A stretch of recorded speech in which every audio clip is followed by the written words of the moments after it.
할렐루야. 이 땅에 오셨던 예수님께 합당한 경배를 드려야 합니다. 오늘은 예수님께 합당한 경배를 드리기 위해서 기도하려고 합니다. 예수님은 이 땅에 임마누엘이 되신 하나님이십니다. 만왕의 왕이십니다. 만민의 구주십니다. 모든 인생에 생명을 주신 생명의 주십니다.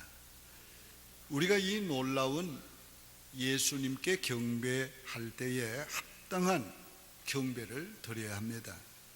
오늘 본문에 기록된 동방 박사들은 예수님께 합당한 경배를 드렸습니다. 그들의 경배를 통해서 예수님께 드려야 될 합당한 예배를 배우려고 합니다. 첫째, 합당한 경배를 위해 투자해야 합니다. 1절에 헤롯 왕 때에 예수께서 유대 베들레헴에서 나심에 동방으로부터 박사들이 예루살렘에 이르러 말하되, 저들은 예수님께 경배하기 위해서 동방으로부터 유대 베들레헴까지 먼 길을 찾아와서 경배했습니다. 동방은 페르시아, 이란을 말합니다. 저들이 예수님께 경배하기 위해서 그 먼 길을 찾아온 것을 생각해 보시기 바랍니다. 그 험한 길을 찾아온 것을 생각해 보시기 바랍니다. 그 많은 시간을 들인 것을 생각해 보시기 바랍니다. 예배는 이처럼 투자해야 합니다. 하나님은 저들의 예배를 기쁘게 받으셨습니다. 꿈에 헤루세계로 돌아가지 말라 하셨어요. 그것은 바로 하나님이 저들의 예배를 기쁘게 받으신 표적입니다. 에티오피아의 여왕 국고를 맡은 간닥에도 예배를 위해서 먼 길을 찾아왔었습니다. 그는 왕의 재무부 장관과 같은 사람입니다. 대단한 위치에 있었는데 그 먼 에티오피아에서 예루살렘까지 와서 예배를 드리고 갔습니다. 하나님이 그의 정성 어린 예배를 기쁘게 받으셨습니다. 그를 구원하기 위해서 빌립 집사를 천사를 보내서 예루살렘에서 가사로 내려가는 길로 가라고 했습니다. 천사의 지시를 받고 빌립이 복음을 전하다가 중단하고 급히 갔습니다. 딱 만나게 하나님이 해주셨어요. 그가 마차를 타고 가면서 성경을 읽고 있었습니다. 이사야 53장을 읽고 있었어요. 그래서 빌립 집사가 물었어요. 네가 읽는 것을 이해하느냐? 가르쳐 주는 사람이 없는데 내가 어떻게 이해하겠느냐? 그래서 빌립이 그 마차에 그가 청하는 대로 올라타고, 이것은 바로 예수 그리스도의 가난 예언이다. 그분이 오셔서 이 예언대로 십자가에 달려 죽으시고 피 흘려 주심으로 우리를 죄에서 구속해 주신 것을 가리키고 있다. 그 말씀을 듣고 그가 내가 예수를 믿는다. 내가 세례받는데 부족한 것이 있느냐? 세례받기 원해서 세례를 베풀었습니다. 이처럼 하나님은 예배를 위해서 먼 길을 찾아와 정성을 들이고 시간을 들이고 몸을 들인 이 예배를 기쁘게 받으셨습니다. 하나님이 우리의 예배를 받으신 후에는 반드시 우리가 드린 것보다가 훨씬 더 좋은 것, 훨씬 더 크고 많은 것으로 갚아주십니다. 옛날 우리 어린 시절에만 해도 많은 분들이 먼 곳에서부터 걸어서 다니면서 예배를 드렸습니다. 우리 믿음의 선조들이 그런 정성된 예배를 드렸기 때문에 그들의 후손이 오늘날 예수를 믿고 구원을 받아서 하나님의 자녀가 된 것입니다. 나 역시 어린 시절에, 학생 시절에 주일이 되면 서울 종로 5가에서 명동교회까지 하루에도 몇 차례를 걸어다니면서 예배를 드렸습니다. 그때는 전년 먼저라고 생각하지 않았어요. 걸어다니는 거 뭐 힘들지 않았어요. 하나님의 은혜였던 것 같습니다. 다윗이 하나님 앞에 예배를 정성스럽게 드렸어요. 오르난의 타작마당에서 제사를 드리려고 할 때에 오르난이 감격해서 자기의 땅과 나무와 모든 것을 주겠다고 했습니다. 그때 다윗이 뭐라고 했습니까? 내가 여호와께 드리는 제사를 값 없이 드리지 않겠다. 그러면서 땅, 나무 그리고 제물의 값을 후하게 주고 사서 하나님께 예배를 드렸습니다. 하나님이 그 제사를 기쁘게 받으셨어요. 그래서 그 백성들에게 내렸던 저주를 멈추게 하셨고, 그 땅을 하나님이 사랑하시고 훗날에 예루살렘 성전이 건축되게 하셨습니다. 예배는 거룩한 투자입니다. 우리는 하나님 앞에 나오는 것부터 정성을 드려야 합니다. 우리 교인들은 대부분이 먼 곳에서 오는 게 사실입니다. 그거 너무도 귀한 것입니다. 여러분이 하나님 앞에 그렇게 오고 가는 것이 하나님이 기뻐하는 것을 기억하면서 교회에 올 때에 기쁨으로 오십시오. 기쁘게 예배를 드리시기를 바랍니다. 그러나 우리가 항상 생각해야 될 것은, 내가 정말 예배를 위해서 힘쓰고 있는가? 얼마나 투자하고 있는가? 참된 예배는 투자가 있어야 합니다. 두 번째는 합당한 예배를 위해서 합당한 자세와 합당한 예물을 드려야 합니다. 2절에 유대인의 왕으로 나신 이가 어디 계시냐? 우리가 동방에서 그의 별을 보고 그에게 경배하러 왔노라.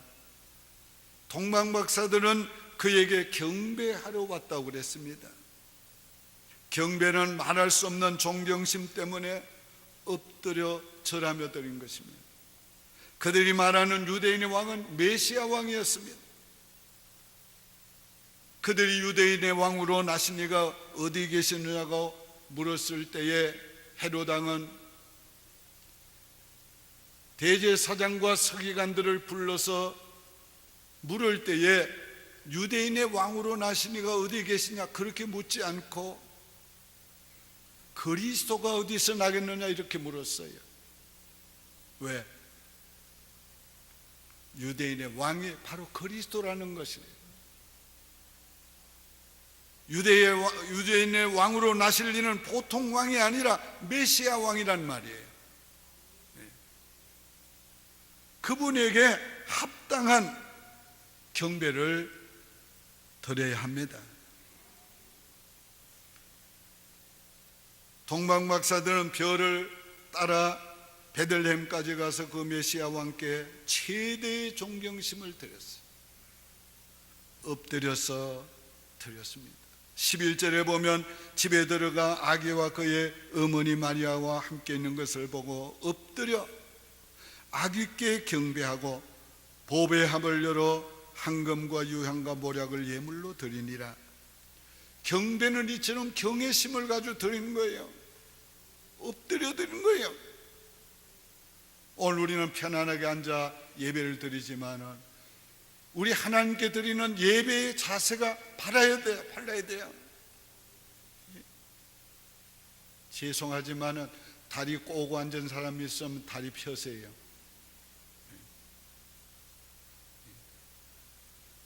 오늘 우리가 하나님 앞에 경외심을 가지고 하나님에 대한 경외심을 가지고 예배를 드려야 돼요.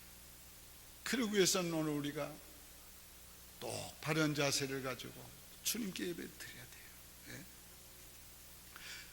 우리는 삼위 하나님의 권세와 존귀와 영광이 얼마나 크신가를 알고 그에게 합당한 경배를 드려야 합니다.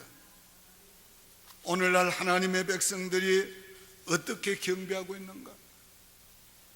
세상의 왕들만큼이라도 존경하는 태도를 가지고 있는가? 미신을 섬기는 자들이 자연과 나무와 돌에 절하고 빌면서 드리는 정성만큼도 하고 있는가? 우리는 하나님을 하나님으로 합당하게 경배하지 못한 죄를 회개해야 합니다.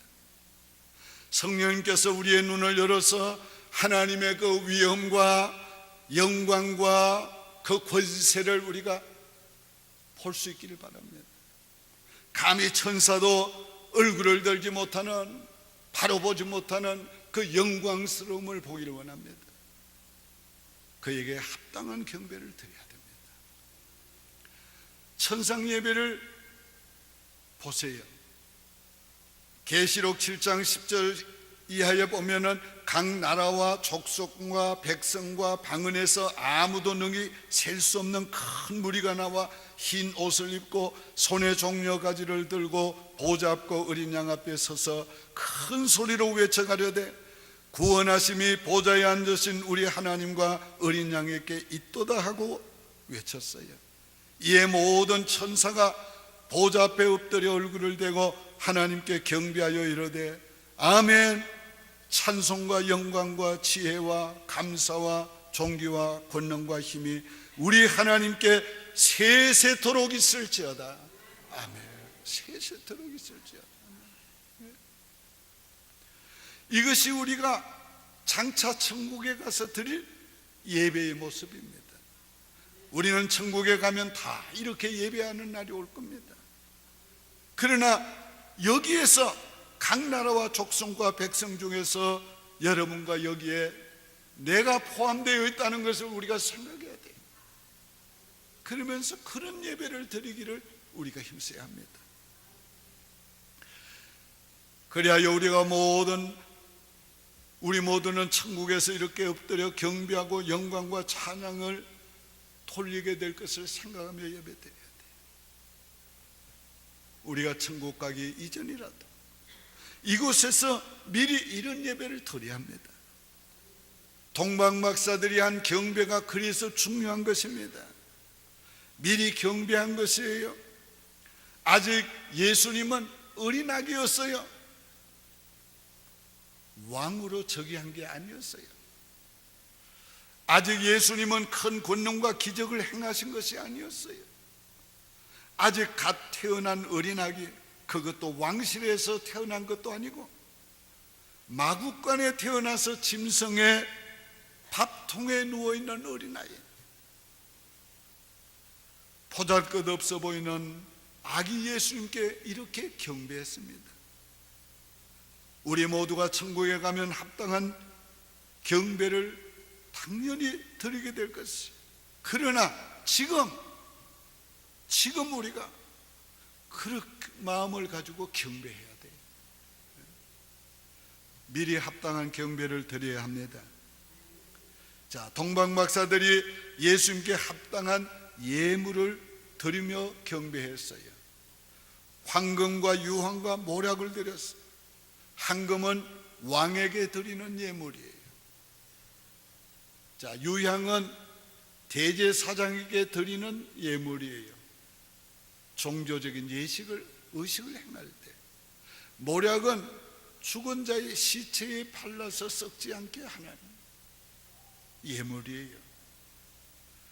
이 예물을 보면은 정말 예수님께 합당한 예물을 드린 거죠. 만왕의 왕이신 주님께 황금을 드리고 모든 사람의 죄를 대속하기 위해서 친히 대제사장이 되신 그분에게 합당한 유향을 드리고 우리 죄를 위해 죽으시고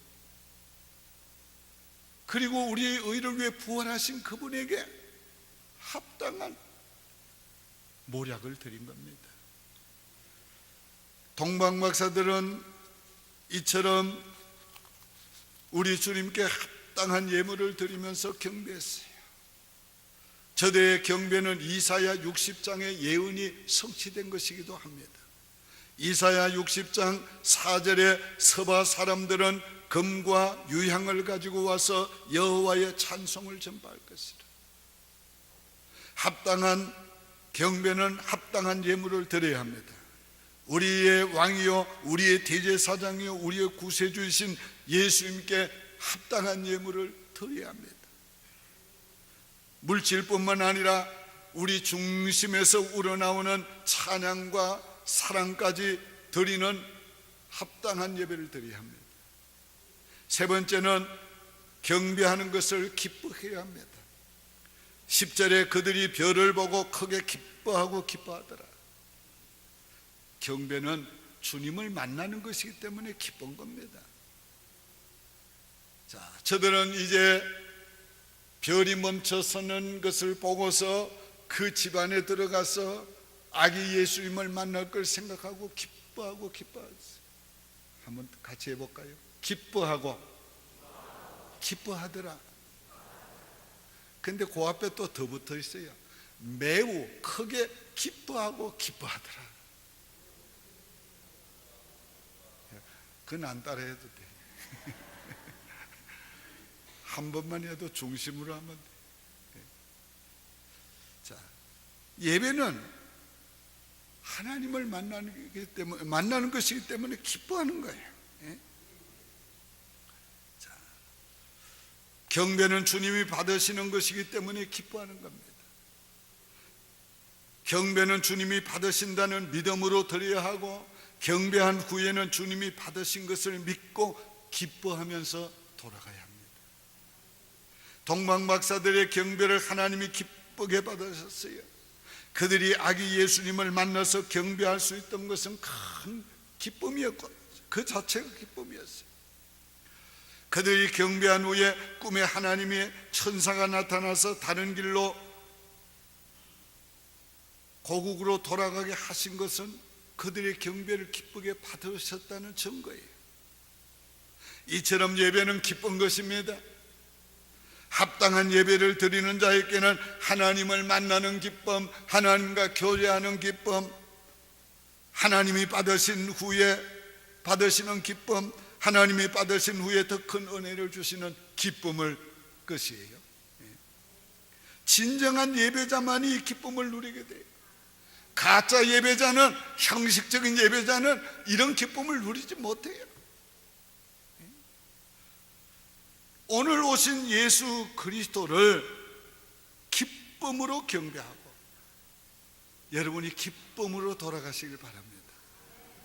이제 예수님께 합당한 경배를 드리기 위해서 우리가 중심으로 기도해야 되겠어요.